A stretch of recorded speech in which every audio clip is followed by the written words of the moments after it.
अद्विक का कारनामा पाठ 39। माँ जी, ये आप क्या बोल रही हैं? इस समय इतनी रात में वेदिका कहाँ जाएगी? एक बार मेरी बात तो सुनिए, मैं आपको सब कुछ बताती हूँ। आस्था जी कहती हैं तो देवयानी जी उन्हें रोकते हुए कहती, बस मुझे कुछ नहीं सुनना। मेरे घर में ये लड़की नहीं रहेगी, मतलब नहीं रहेगी। और तुम अभी भी यहाँ खड़ी हो? मैंने कहा निकलो यहाँ से, निकल जाओ। कहकर देवयानी जी वेदिका का हाथ पकड़ती हैं और उसे बाहर की तरफ धक्का दे देती हैं। अचानक धक्का देने से वेदिका संभल नहीं पाती, वो मुंह के बल गिरने लगती है। तभी कोई बीच में आकर वेदिका को संभाल लेता है।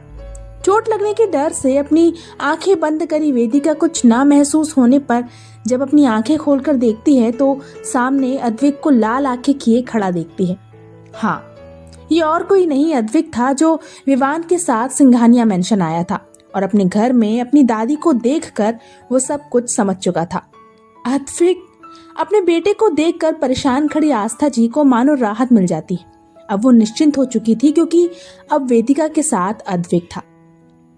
चल मेरे साथ। अद्विक वेदिका का हाथ पकड़कर उसे वापस अंदर ले जाने लगता है तो वेदिका अपने कदम आगे नहीं बढ़ाती। ये देखकर अद्विक पलटकर वेदिका को देखता है तो वो अपनी आंखों में आंसू लिए ना में सिर हिला रही थी। मैंने कहा चल तो चल। इस बार अद्विक थोड़े गुस्से से कहता है तो ना चाहते हुए भी वेदिका के कदम चल पड़ते हैं। रुक जाओ अद्विक। अद्विक वेदिका को लेकर सिंघानिया मेंशन के अंदर कदम रखने ही वाला था जब देवयानी जी की रौबदार आवाज सबके कानों में पड़ती है। देवयानी जी का आदेश सुनकर भी अद्विक नहीं रुकता। वो वेदिका को लेकर मेंशन के अंदर आ जाता है। ये देखकर देवयानी जी गुस्से से अद्विक के पास आकर कहती है, अद्विक, इस लड़की के लिए तुमने आज मेरे फैसले का अनादर किया। आपके हर फैसले का आदर करता हूँ दादी माँ, लेकिन जरूरी तो नहीं कि आप हर बार सही हो। आज आपका फैसला गलत है और ये मेरा फर्ज है कि मैं आपकी इस गलती को सुधारूं। अद्विक देवयानी जी को देखकर कहता है। अपने पोते की बात सुनकर देवयानी जी हैरान हो जाती है। वो गुस्से से कहती है, चल गया तुम पर इस लड़की का जादू। एक बार फिर इसने तुम्हें अपने वश में कर लिया, तभी तो इसी की बोली बोल रहे हो तुम। वेदू कोई जादूगर नहीं है दादी माँ, और ना ही कोई टोना टोटका करने वाली जो मुझे अपने वश में कर लेगी। मैं जो कह रहा हूँ खुद से कह रहा हूँ, इसमें वेदू का कोई हाथ नहीं है। अद्विक कहता है। फिर से वेदू? एक बार फिर से उसका नाम जपने लगी। तुम समझते क्यों नहीं हो बेटा, मैं तुम्हारी दादी हूँ, तुम्हारा अच्छा चाहती हूँ। पहले भी इस लड़की की वजह से तुम्हारी जिंदगी बर्बाद हो गई और अब ये फिर से तुम्हारी जिंदगी बर्बाद करने चली आई। देवयानी जी कहती, वेदू नहीं आई दादी माँ, मैं उसे अपने साथ लेकर आया हूँ और अब से ये यहीं रहेगी। अद्विक कहता है तो देवयानी जी तुरंत कहती है, हरगिज नहीं, मेरे रहते ये मनूस मेरे घर में नहीं रहेगी दादी माँ, प्लीज ऐसे शब्दों का इस्तेमाल मत कीजिए। मैं नहीं चाहता कि मैं आपको कुछ गलत बोलूं। अद्विक कहता है तो देवयानी जी हैरान हो जाती। क्या कहा? मतलब अब इस लड़की के लिए तुम मेरे खिलाफ जाओगे? मेरी इच्छा का, मेरे आदेश का अनादर करोगे? देवयानी जी अद्विक को देखकर कहती हैं तो अद्विक बिना किसी भाव के कहता है, अगर करना पड़ा तो करूंगा। अद्विक के ये शब्द सुनकर देवयानी जी हैरान हो जाती। वहीं वेदिका हैरानी से अद्विक की तरफ देखने लगती। क्या अद्विक उसके लिए किसी भी हद तक जा सकता है? वहीं अपने पोते की बात सुनकर देवयानी जी गुस्से से कहती, वाह, देख रही हो आस्था, तुम्हारा बेटा क्या कह रहा है।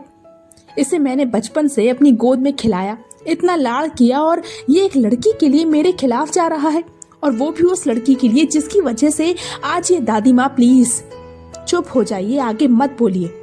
अद्विक देवयानी जी को रोकते हुए कहता है, मगर देवयानी जी कहाँ रुकने वाली थी। वो गुस्से से कहती है, क्यों ना बोलूं, इसे भी तो पता चलना चाहिए ना कि इसकी वजह से मैंने कहा ना चुप हो जाइए। इस बार अद्विक चिल्लाकर कहता है तो देवयानी जी के साथ साथ बाकी सब हैरान हो जाते हैं। आज तक अद्विक ने देवयानी जी से इस तरह चिल्लाकर बात नहीं की थी। वो उनका बहुत सम्मान करता था, लेकिन आज ऐसा नहीं था। अद्विक चुप हो जाओ, क्या कर रहे हो, दादी है तुम्हारी। वेदिका अद्विक को रोकते हुए कहती है तो देवयानी जी गुस्से से कहती है, आप क्यों रोक रही हो? यही तो चाहती हो ना तुम, इसलिए तो यहाँ आई हो। इतने साल हो गए लेकिन मेरे पोते ने कभी मुझसे जबान तक नहीं लड़ाई और तुम्हारे आते ही ये मेरे खिलाफ हो गया। मैं आपके खिलाफ नहीं हूँ दादी माँ, मैं सिर्फ आपके फैसले के खिलाफ हूँ। मैं वेदू को अपनी जिम्मेदारी पर यहाँ लाया हूँ और वो यहीं पर रहेगी, कहीं नहीं जाएगी। अद्विक कहता है। ऐसे कैसे नहीं जाएगी?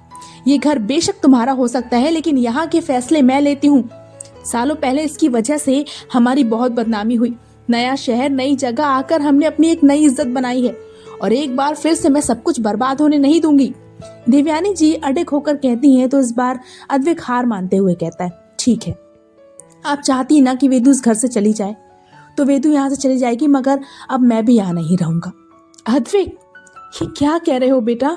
अद्विक की बात सुनकर आस्था जी घबराते हुए कहती हैं तो अद्विक कहता है, सही कह रहा हूँ मॉम, अगर वेदू यहाँ नहीं रहेगी तो मैं और अद्विका भी यहाँ नहीं रहेंगे। मैं अभी अद्विका को लेकर आता हूँ, उसके बाद मैं अपने साथ वेदू को लेकर यहाँ से चले जाऊंगा, कहकर अद्विक जाने लगता है। अद्विक, भाजी रोकिए ना उसे, एक बार आप शांति से सब कुछ सुन तो लीजिए। आस्था जी परेशान सी देवयानी जी से कहती, ठीक है, जाओ यहाँ से, मगर मेरे एक सवाल का जवाब देते जाओ। देवयानी जी कहती हैं तो आस्था जी उन्हें हैरानी से देखने लगती। वहीं अद्विक के बढ़ते कदम रुक जाते। वो पलटकर देवयानी जी को देखता है तो देवयानी जी उसकी तरफ अपना रुख करके आगे कहती, आखिर किस हक से तुम इस लड़की को अपने साथ रखोगे? देवयानी जी की बात सुनकर अद्विक चिढ़ जाता है। ये सवाल उसका पीछा ही नहीं छोड़ रहा था। घूम फिर कर हर बार ये सवाल उसके सामने आकर मुंह चढ़ाने लगता था। पहले भी ये सवाल वेदिका उससे पूछ चुकी थी। उससे भी पहले उदयपुर में रविंद्र जी ने उससे ये सवाल पूछा था और आज वापस अपनी दादी के मुंह से ये सवाल सुनकर अद्विक गुस्से की कोई सीमा नहीं थी। वो गुस्से से देवयानी जी को देखकर कहता है, फिर वही सवाल? क्या ये सवाल इतना मायने रखता है कि हर कोई बस यही एक सवाल मेरे सामने रख देता है? अद्विक की बात सुनकर और उसे इस तरह चिढ़ा हुआ देखकर देवयानी जी उसे देखकर कहती है, तुम अभी से घबरा रहे हो बेटा? आज तो मैंने पूछा है, लेकिन कल तो पूरा समाज पूछेगा, तब क्या करोगे? तब भी मेरा यही जवाब होगा कि वेदू मेरी दोस्त है और इसीलिए ये मेरे साथ है।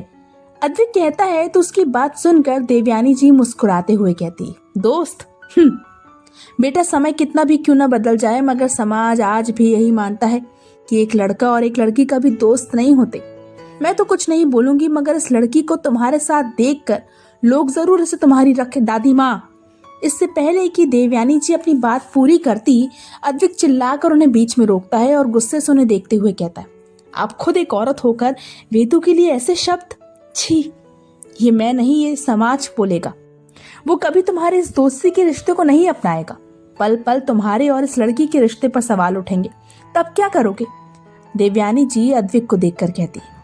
देवयानी जी की बात सुनकर अद्विक सोच में पड़ जाता है। उसे समझ नहीं आता कि वो क्या बोले। वहीं अद्विक को सोच में खोया देखकर देवयानी जी इसे अपनी जीत समझ लेती है। वो सोच में खोए अद्विक को देखकर कहती है, क्या हुआ अद्विक, आप चुप क्यों हो? है कोई जवाब? तुम मुझे तो चुप करा सकते हो, लेकिन और लोगों को चुप कैसे कराओगे? बोलो। आपने सही कहा दादी माँ, मैं आपको तो चुप करा सकता हूँ, लेकिन लोगों को कैसे चुप कराऊंगा? वो बार बार अपने तीखे सवालों से वेदू को क्रिटिसाइज करते रहेंगे। अद्विक कहता है तो देवयानी जी उसकी इस बात पर मुस्कुरा देती है। देर से ही सही, आखिरकार उन्होंने अपने पोते को समझा ही लिया, मगर मैं ऐसा नहीं होने दूंगा। देवयानी जी अभी खुश हो ही रही थी कि अद्विक के आगे के शब्दों को सुनकर वो सोच में पड़ जाती हैं और असमंजस से अद्विक को देखने लगती है, जो अपनी बात कहने के बाद वेदिका के पास आता है और बिना कुछ बोले उसका हाथ पकड़कर उसे अपने साथ ले जाने लगता है। अद्विक को इस तरह वेदिका को अपने साथ कहीं ले जाते देखकर आस्था जी, विवान, देवयानी जी और अभी अभी घर लौटे देवेंद्र जी असमंजस में पड़ जाते हैं और चारों अद्विक के पीछे जाते हैं। वहीं अद्विक वेदिका का हाथ थामे उसे अपने साथ पूजा घर में ले जाता है।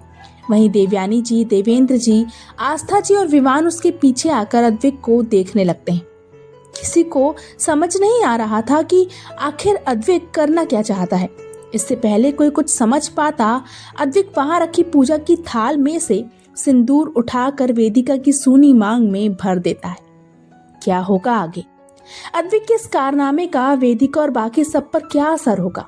जानने के लिए पढ़ते रहिए आरज़ू तेरे प्यार की जारी है। तो चलिए, आज का पाठ यहीं समाप्त होता है। उम्मीद है कहानी आप लोगों के दिल में दस्तक दे चुकी होगी। प्लीज़ मुझे सब्सक्राइब कीजिए। वीडियो पसंद आ रही है तो उसे लाइक कीजिए, शेयर कीजिए और कमेंट कीजिए।